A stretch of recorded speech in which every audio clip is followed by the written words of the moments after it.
My name is Janet, and I'm 30 years old. I work at a company, and this year, I got married to my husband, Lucas. We had been dating for over 3 years before deciding to get married. After the wedding, we started our life together in the apartment where I had been living since I was single. This apartment was a gift from my father when I first began working.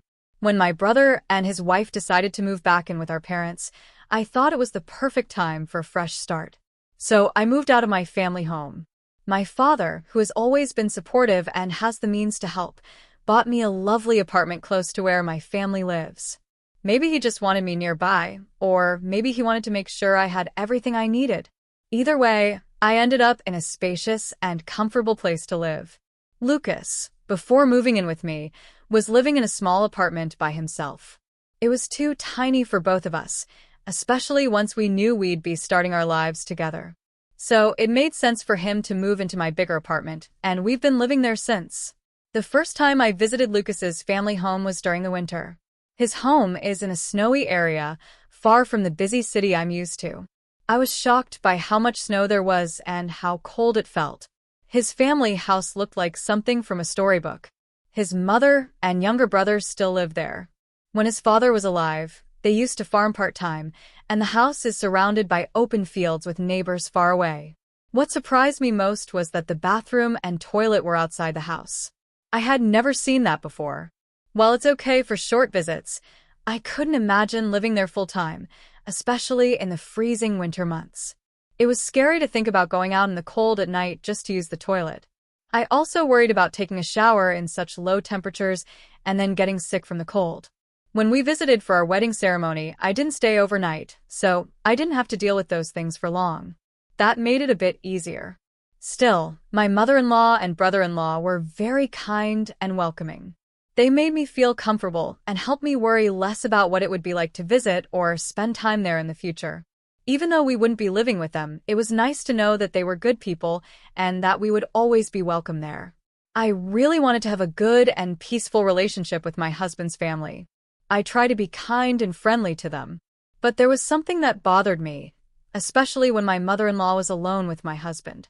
She would quietly complain about things, though I couldn't always hear what she was saying. It made me feel uncomfortable, like something wasn't right. What made me feel worse was learning that my husband's younger brother had been married before, but was now divorced. I didn't know about it until much later. My husband never told me, and I found out on my own. While I know that divorce can happen and it's not a shameful thing, I was still surprised that he kept it from me. Because of his silence, I didn't feel comfortable asking more questions or talking openly about it. At our wedding, my mother-in-law had a big smile on her face. She looked happy, and my father thought it was a good sign. Maybe she was kind, he said. I smiled back at her, trying to be warm. But my own mother saw something different. She noticed that even though my mother-in-law smiled in front of others, her face often looked grumpy when no one else was watching. Be careful, my mother warned me. She might be two-faced. I didn't want to believe it. I thought there wouldn't be any problems as long as we didn't live together. In the beginning, our married life was peaceful. We were happy living in my apartment and things felt easy. But after about 4 months, something started to change. My husband slowly stopped helping with the housework. Even though we both worked full-time jobs and promised to share chores, he began leaving everything to me. At first, he helped clean the bathroom and sometimes made dinner if I was working late. But over time, he became lazy and didn't want to do anything. When I came home late from work and started cooking dinner, he would sometimes yell at me, saying, "Hurry up, I'm hungry from working all day." I was tired and hungry too, but still had to cook and clean. This made me feel frustrated and upset. What made me even more sad was that he started making big decisions without asking me. One day, not long after our wedding, a new sofa and other furniture arrived at our home. I was shocked and asked him, "What's going on? Where are you going to put all this?" He smiled and said, "I don't like how this room looks, so I decided to get furniture that matches my taste." He didn't even talk to me about it. He just planned to throw away all the furniture we already had. At that moment, I started to wonder if I had misunderstood the kind of person he really was. After we got married, My husband changed the living room without asking me. He bought new furniture and arranged everything to match his own style. If he had talked to me first, we could have gone shopping together and chosen pieces we both liked. But he made all the decisions by himself and didn't consider my opinions at all. I wouldn't have minded if he wanted to decorate his own personal room. But I was upset that he changed the shared living space without asking me. The living room belonged to both of us, and I thought we should have decided together. What made things worse was his poor taste in design. The furniture he picked didn't match at all. The colors and shapes were all over the place, and the room no longer felt cozy or comfortable. I didn't even know what to say when I saw it. Then something happened that surprised me even more. My husband turned to me and said, "It would be nice if you could pay for it. After all, this was your apartment to begin with." I was shocked. Not only had he changed the living room without asking, but now he expected me to pay for the furniture he chose on his own. I asked him directly, "Why should I pay for something I didn't choose?" Normally, I try to avoid arguments, but this time, I couldn't stay quiet. I stood up for myself and spoke firmly. He didn't seem to have a good answer. It felt like he just didn't want to spend his own money. I was already feeling hurt, but this made me even more upset. That year was our first Christmas as a married couple. We planned to spend the holidays at his parents' house. Since it was my first time staying there, I felt nervous and unsure of what to expect. When we arrived, my mother-in-law smiled at me and said kindly, "Janet, you can relax here." But I remembered my own mother's advice to be careful, so I stayed alert. At first, my mother-in-law didn't help with anything. She just sat and rested. Then she started talking about how things used to be in the past. She said, "Before, I had to eat alone in the kitchen. It's nice to eat together now." Her words confused me. I saw my brother-in-law give her a warning look, but my husband didn't seem to notice anything strange. Later, after dinner, I offered to help clean up. She smiled and said, "I'll do it. I wouldn't want you to break our precious dishes." Her words were polite, but the tone felt sarcastic. That's when I realized my mom was right. My mother-in-law had a different side when no one else was watching. And then things got worse. The next night, my husband went out drinking with his friends, and my brother-in-law left on a business trip. It was just me and my mother-in-law at home. To be honest, I felt very alone and a little afraid of what might come next. After dinner at my in-laws' house, I was feeling nervous. My mother-in-law went to take a shower first, so I had some time to relax. When she came out, she looked at me and said, "I'm going to bed now. Don't forget to lock the front door." I nodded and replied with a quiet yes. Then I got ready to take my shower. The bathroom was in a separate little building outside the main house, and it was very cold. Maybe the local people are used to this kind of setup, but for me, it was really hard. I felt uncomfortable from the moment I stepped inside. After I settled into the bath and was trying to relax, something strange happened. The lights in the main house suddenly turned off. I was in the bathhouse, and everything went dark around me. I thought maybe the electricity had gone out. But then I heard what sounded like footsteps outside. I stayed very still, trying to listen. It was quiet, but something didn't feel right. I peeked out the small window and saw that the lights in the neighbors' houses were still on. That's when I started to wonder, was this really a power outage? Or did someone turn off the lights on purpose? A strange and uneasy feeling grew inside me. Could my mother-in-law have done this as a prank? It seemed too mean, but I remembered how she would make sarcastic comments with a smile. Maybe this wasn't just my imagination. I got out of the bath quickly, dried off, and changed into my pajamas. At first, I couldn't see anything because the room was so dark. But after a few minutes, my eyes adjusted, and I could see a little from the moonlight shining through the window. I decided to go back to the house. But when I tried to open the bathhouse door, it wouldn't open. I pushed hard, again and again, but it wouldn't move. I even tried using my whole body to push it open, but the door stayed stuck. I started to panic. There was a window, but it had bars on the outside, so I couldn't climb out. Luckily, I had my phone with me. I quickly called my husband for help. He didn't answer the first or second time. On the third try, he finally picked up. But instead of helping me, he shouted, "Why are you bothering me? Can't you see I'm having fun? I could tell he had been drinking. Still, I tried to stay calm and begged him, please come help me. I'm stuck in the bathhouse and the door won't open. But he didn't care. He replied coldly, it's your fault for taking a shower this late. I'm drunk. I can't come. Goodbye. Then he hung up the phone. I stood there in the dark, feeling scared, cold, and completely alone. I kept trying to call my husband again and again, but it seemed like he had turned off his phone. I started to panic. I thought about calling the police or even the fire department, but I wanted to save that as a last option. I was afraid that if I called the police, my mother-in-law would get angry and things at home would become even worse. Before calling anyone for help, I decided to try to get out on my own. I looked around the bathroom and thought maybe I could shout through the small window. Maybe someone walking by might hear me. But when I tried to open the window, it wouldn't move. It was frozen shut. My husband had once told me that the pipes sometimes freeze in the winter, but I didn't realize the windows could freeze too. I started to worry even more. What if I had to stay in this cold room all night? I was only wearing pajamas, and it was freezing. The thought of being trapped until morning scared me.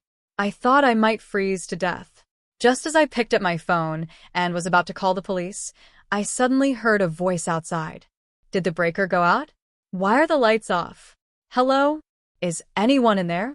I was shocked, but also so relieved. Someone had heard or seen something. Then I heard knocking on the door. A few moments later, the door opened. I stepped outside and saw an older man. I thanked him right away. He let out a sigh and said, she never learns. Is she trying to scare her daughter-in-law again? It turned out the man was a neighbor of my husband's family. He was also a distant relative of my husband. He looked kind and calm. He walked me to his house. When we got there, his wife was surprised to see me. After he explained what had happened, she quickly invited me inside. I was cold and shivering, so she gave me a warm blanket and poured me a cup of tea. I sat quietly, trying to calm down. After a while, the old man started to talk. He told me that my mother-in-law had a history of being cruel to her son's wives. She's done this before, he said. You're not the first one. He explained that my husband's older brother had a wife who was also locked in the bathroom several times. She eventually left the house and never came back. Another woman who had dated my husband before me also had the same experience. The old couple had seen the bathroom light on for too long and became suspicious. That's why they came to check on me. It turned out they had rescued other women before, and they were worried my mother-in-law would try something again. Since it was late and the main house was locked, they let me stay with them for the night. I was safe, but deeply shaken. I decided to stay with the kind neighbors for the night. They had helped me when I was scared and cold, and I felt safe in their home. I slept in one of their guest rooms, wrapped in a warm blanket. It was a peaceful night compared to the fear I had felt earlier. The next morning, I was suddenly woken up by the sound of an ambulance siren. I quickly got out of bed and ran to the window. I saw an ambulance stopping outside my in-laws' house, and my husband was standing near the small bathhouse where I had been locked in the night before. Worried and confused, I hurried outside toward the house. I thought maybe my husband believed I was still trapped in the bathhouse and had called the ambulance by mistake. I felt bad for the paramedics if it was just a misunderstanding. But as I got closer, something strange happened. My husband saw me and suddenly shouted, "Why is my mother lying there? Weren't you the one locked inside?" Shocked by his words, I peeked into the bathhouse. There on the floor was a woman lying down with her arms and legs stretched out. A paramedic was talking to her gently, and she slowly sat up while touching the back of her head. She looked like she had been hurt, but thankfully, it wasn't serious. As I looked closer, I realized it was my mother-in-law. I didn't understand why she was in there. One of the paramedics turned to me and said, "She seems to have hit her head. She lost consciousness, but we're taking her to the hospital for a full checkup." He went on to explain that she probably slipped on a bar of soap that was on the floor. Then I remembered, in the panic of last night, when the lights went out and I was trying to get out, I had knocked over a few things. It was dark, and I couldn't clean up properly. The soap must have been left on the floor, and my mother-in-law might have slipped on it early in the morning when she went into the bathroom. As they carried her out on a stretcher, she gave me a strong, cold glare. She didn't say anything, but her eyes were full of blame. I stayed quiet, still in shock over everything that had happened. After the ambulance drove away, the elderly neighbors came up to me. "I'm glad you're okay," the old man said. "Maybe this is a bit of karma for how she treated you." I nodded and thanked them again. Deep inside, I knew that if that kind neighbor hadn't come to help me last night, I might have been the one going to the hospital. I went back inside quickly, got changed, and called my brother-in-law to let him know what happened. He said he would go straight to the hospital, but he didn't ask me to come with him. He went alone. The next day, I walked back to the small bathhouse behind my in-laws' home. I wanted to understand exactly what had happened the night before. When I reached the door, I noticed something that explained everything. There was a wooden stick placed across the door from the outside. That's why I couldn't get out. Someone had locked me in on purpose. Later that afternoon, my mother-in-law came home from the hospital with my husband and brother-in-law. Instead of feeling sorry for what had happened, she was angry with me. "Because you left the bathroom without telling me, all of this happened," she snapped. I was shocked by her words, but before I could say anything, my husband joined in and said, "Exactly. If Janet had just stayed in the bathroom, my mother wouldn't have been hurt." I felt heartbroken hearing those words, but then something surprising happened. My brother-in-law, who had always been quiet, spoke up angrily. "What are you two saying?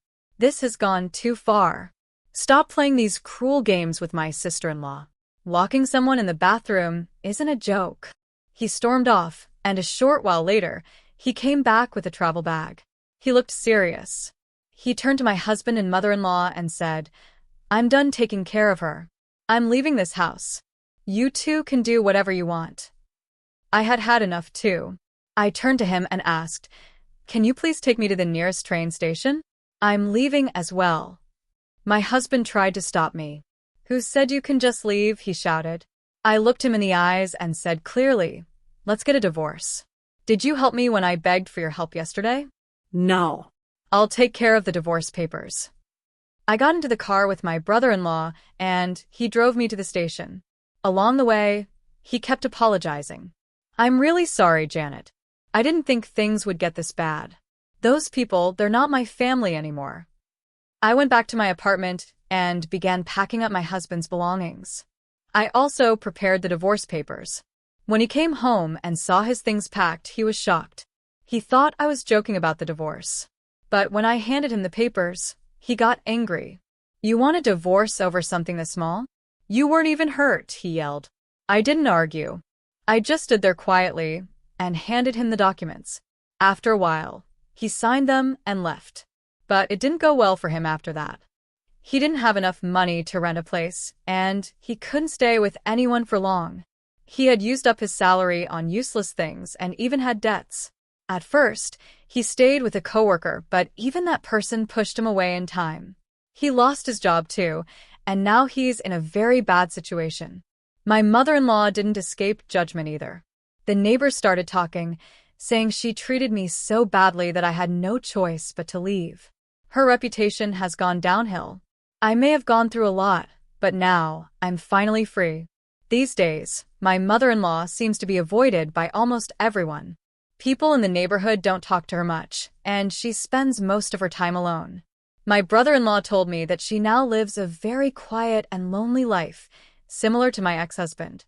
After my brother-in-law also moved out of the house, she was left completely on her own.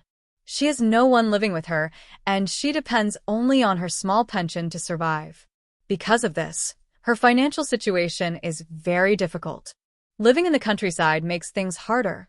Public transport is rare, and there aren't many stores or services nearby. It's not easy to go anywhere without help. Since no family members are with her and the neighbors don't like her anymore, she doesn't seem to have anyone she can rely on. I heard that even people who once spoke to her now avoid her because of the way she treated me and others in the past. She's not only lonely, but she also doesn't have support from anyone around her. It seems that after everything she did, my mother-in-law is now truly living alone, abandoned by both family and neighbors. As for my ex-husband, he is dealing with a lot of problems of his own. After the divorce, his life went downhill. He has debts, lost his job, and no longer has a stable place to live. Because he's so caught up in his own troubles, he can't help his mother even if he wanted to. His focus is just on surviving day to day. After we separated, I wanted to make a fresh start. One of the first things I did was get rid of all the ugly and mismatched furniture that my ex-husband had bought without asking me. It felt good to clear out those reminders of the past. I replaced everything with items I personally liked, things that matched my taste and made the apartment feel warm and welcoming again. Little by little, I began building a new life. I started taking better care of myself, focusing on my work and spending time with people who made me feel happy and respected. My heart began to feel lighter, and I found new hope for the future. Even though my marriage ended in a painful way, I now feel free. I've learned from the experience and become stronger because of it. I no longer feel trapped or powerless. Instead, I feel proud that I stood up for myself and walked away from a toxic situation. Now, I look forward to new beginnings. I believe better days are ahead. I hope to meet kind people, form meaningful relationships, and continue living a peaceful and happy life on my own terms.